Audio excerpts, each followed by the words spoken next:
La enfermedad de Alzheimer es la causa más frecuente de demencia en las sociedades occidentales y afecta a unos 17 millones de personas en todo el mundo. El aumento de incidencia anual mundial está entre el 1% en la población de 60 a 70 años y del 6 al 8% a la edad de 85 años o mayor. La enfermedad sigue una evolución progresiva que dura de 5 a 10 años o más. La pérdida neuronal se localiza más bien en áreas de asociación de las cortezas frontal, temporal y parietal de ambos hemisferios. Por lo común queda relativamente indemnes las cortezas primaria motora, somatosensorial, visual y auditiva. Además de la pérdida neuronal, los signos patológicos más característicos son las placas seniles de amiloide y el engrosamiento y condensación del componente neurofibrilar de las neuronas que están en fase de degeneración.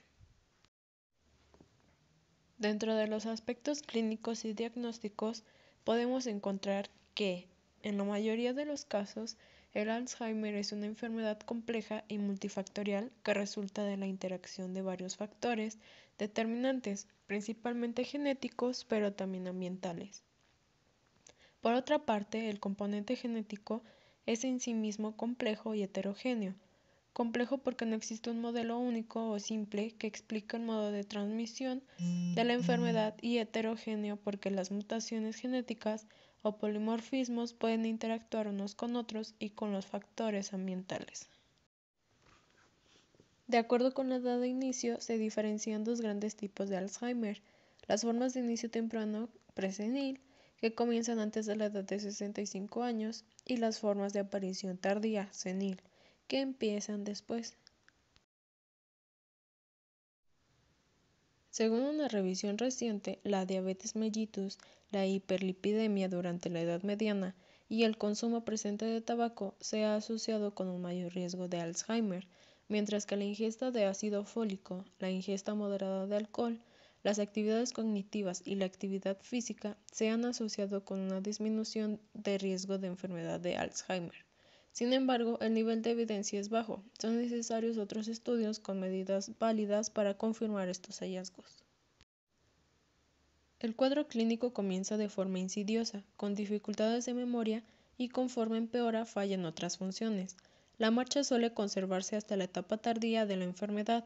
Los reflejos son normales y también lo son las sensaciones, la audición, la visión, los movimientos oculares y otras funciones del tronco cerebral. La enfermedad de Alzheimer es un trastorno neurodegenerativo progresivo crónico, caracterizado por tres grupos principales de síntomas. El primero es la disfunción cognitiva. Incluye la pérdida de memoria, dificultades con el lenguaje y disfunción ejecutiva, es decir, la pérdida de la planificación de alto nivel y las habilidades intelectuales de supervisión.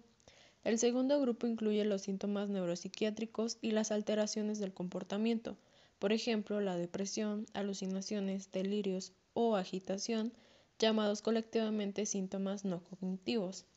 Y el tercer grupo comprende las dificultades en la realización de actividades de la vida diaria, de tipo instrumental, para las actividades más complejas como conducir e ir de compras, y de tipo básico como vestirse y comer sin ayuda. La edad de inicio varía enormemente. Sin embargo, la mayoría de pacientes permanecen asintomáticos hasta los 65 años. El intervalo entre el diagnóstico y la muerte puede llegar a ser de 15 a los 20 años. Los estadios iniciales se caracterizan por manifestaciones variadas de los problemas de memoria. El paciente se repite, olvida nombres y extravía objetos personales. La alteración afecta de forma selectiva el recuerdo declarativo de hechos y experiencias recientes.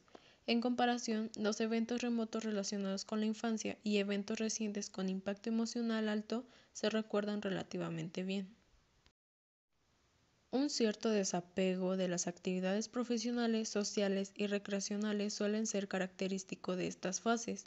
A menudo también aparecen menos interesados en conductas apetitivas, como el sexo, la comida o bebida. Pueden surgir problemas con la administración de asuntos financieros complejos que preceden y deterioro laboral que lleva a la jubilación, discapacidad o pérdida de empleo. Es también posible que se vea afectada la conducción y el uso de teléfonos, electrodomésticos y otros aparatos electrónicos. En el estadio intermedio, los déficits con otros dominios como lenguaje, razonamiento, orientación espacial y funciones ejecutivas se establecen y ponen obstáculos a las actividades de la vida diaria. Los problemas de memoria aumentan y es difícil mantener la información. Los problemas de lenguaje se convierten en franca anomía e interfieren en la capacidad comunicativa. Se pierde conciencia de los déficits y el paciente se muestra indiferente. Se va perdiendo la independencia para mantener la casa, cocinar, conducir o ser responsable de la economía doméstica. El estadio final se caracteriza por incontinencia, incapacidad de reconocer a los miembros de la familia y dificultades de movilidad y alimentación. Las funciones motoras y sensoriales primarias se mantienen relativamente intactas hasta muy tarde en el curso de la enfermedad, pero déficits extrapiramidales como mioclonías, rigidez, rueda dentada, hipomimia e inestabilidad en la marcha se vuelven más frecuentes. La muerte suele ser causada por parada cardiorrespiratoria o complicaciones de una infección. El diagnóstico corre a cargo del neurólogo, quien realizará una historia clínica, una exploración neurológica y se ayudará de los exámenes de laboratorio, neuropsicológicos y de neuroimagen para realizar el diagnóstico diferencial.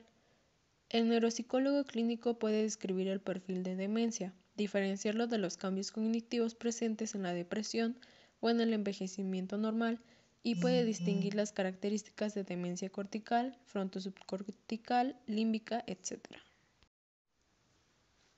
En la actualidad, la enfermedad de Alzheimer solo se puede diagnosticar definitivamente por medio del post-mortem, a pesar de que un diagnóstico temprano puede ser posible con la mejora de las técnicas y criterios de diagnóstico. Clínicamente solo se puede realizar el diagnóstico de enfermedad de Alzheimer probable.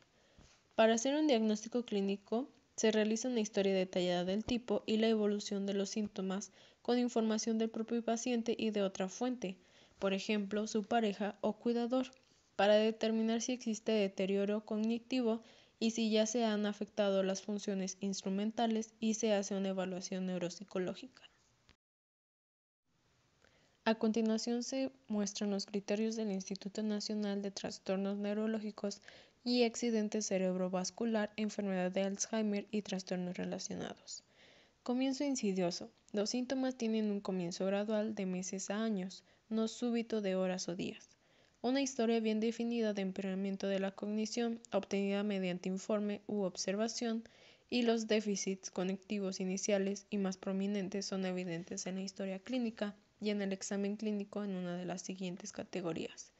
Presentación amnésica, que es la presentación sindrómica más común de la demencia debido a la enfermedad de Alzheimer. Presentaciones no amnésicas, presentación en el lenguaje, presentación visoespacial y disfunción ejecutiva. Para realizar el diagnóstico de demencia debido a una enfermedad de Alzheimer probablemente no debería ser aplicado cuando exista evidencia de enfermedad cerebrovascular sustancial, características centrales de demencia con cuerpos de Lewy distintas de la demencia en sí, características prominentes de la variante conductual de la demencia frontotemporal, características prominentes de la variante semántica de la afasia progresiva primaria o de la variante no fluente, agramática de la afasia progresiva primaria.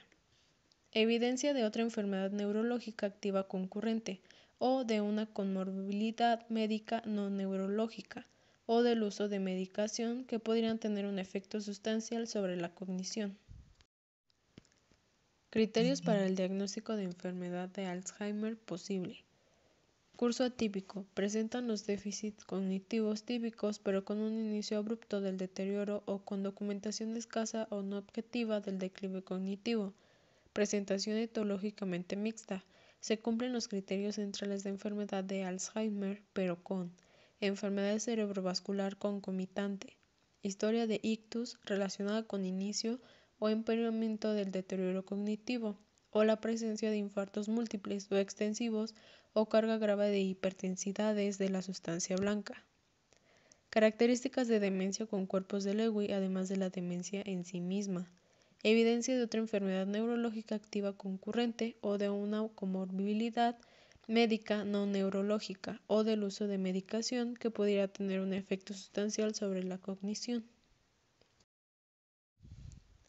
En relación con la demencia por probable enfermedad de Alzheimer con evidencia de proceso patofisiológico, los principales biomarcadores que han sido ampliamente investigados durante la elaboración de los criterios pueden dividirse en dos clases, según el parámetro biológico que miden. El primero son los biomarcadores del depósito de proteína amiloide, que son niveles bajos de proteína en líquido cefalorraquídeo y positividad en la neuroimagen de amiloide en tomografía de emisión de positrones.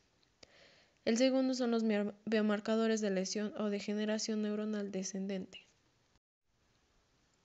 En las personas que cumplen con los criterios clínicos centrales de demencia debida a la enfermedad de Alzheimer probable, la evidencia del biomarcador aumenta la certeza de que la base del síndrome clínico de demencia es el proceso fisiopatológico de la enfermedad y se divide en tres categorías posibles: claramente positiva, claramente negativa o indeterminada.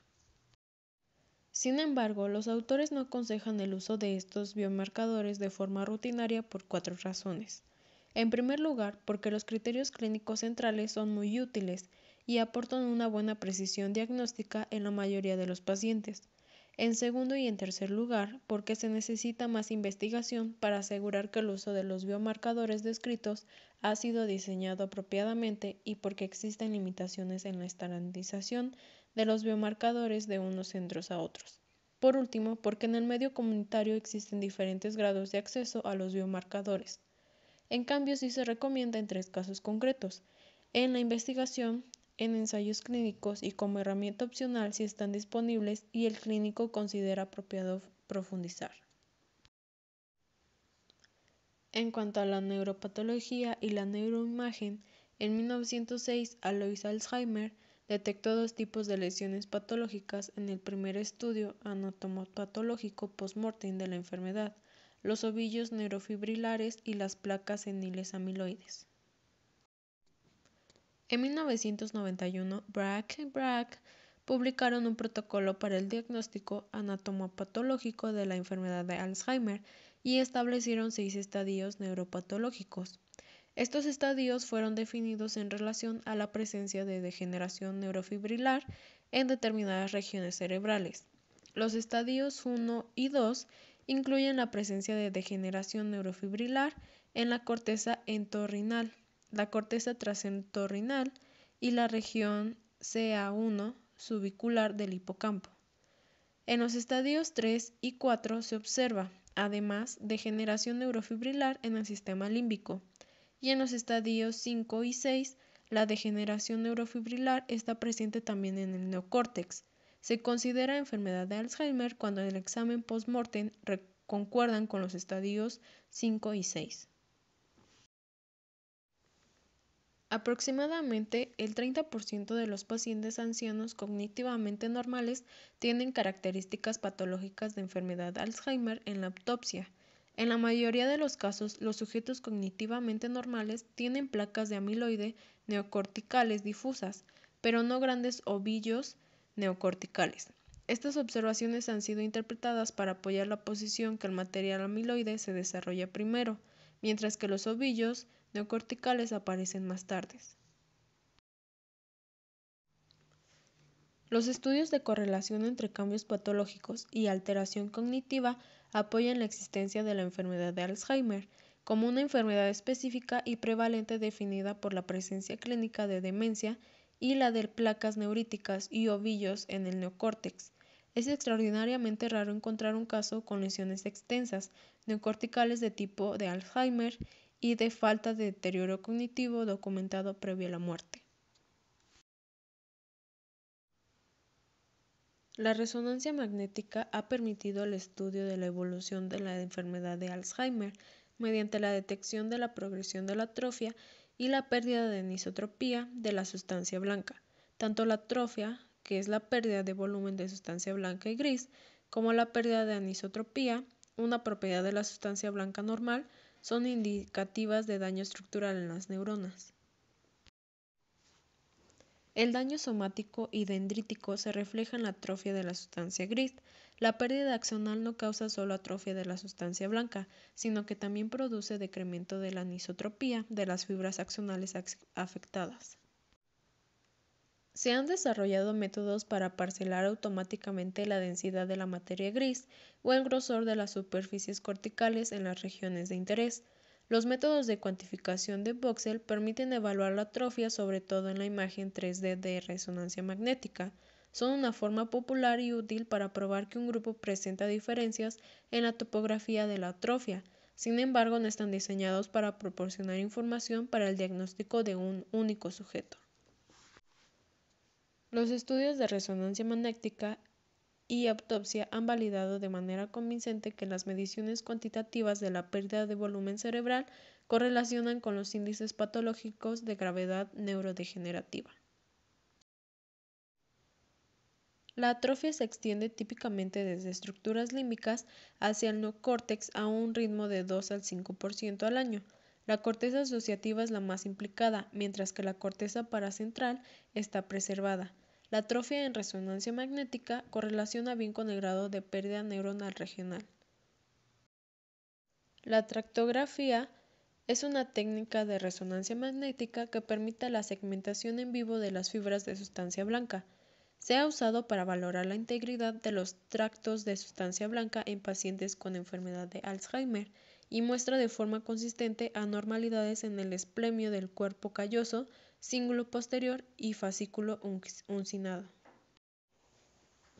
Mediante el uso de secuencias de resonancia magnética ecoplanar se pueden obtener imágenes que permiten medir el movimiento aleatorio difusional de las moléculas de agua, proporcionando así medidas como la difusividad media y la anisotropía fraccional que son sensibles al tamaño y la geometría de los espacios llenos de agua. La alteración de la función sináptica a lo largo de los estadios de la enfermedad de Alzheimer puede apreciarse con técnicas que miden la señal Volt de resonancia magnética funcional, el metabolismo regional y la perfusión regional.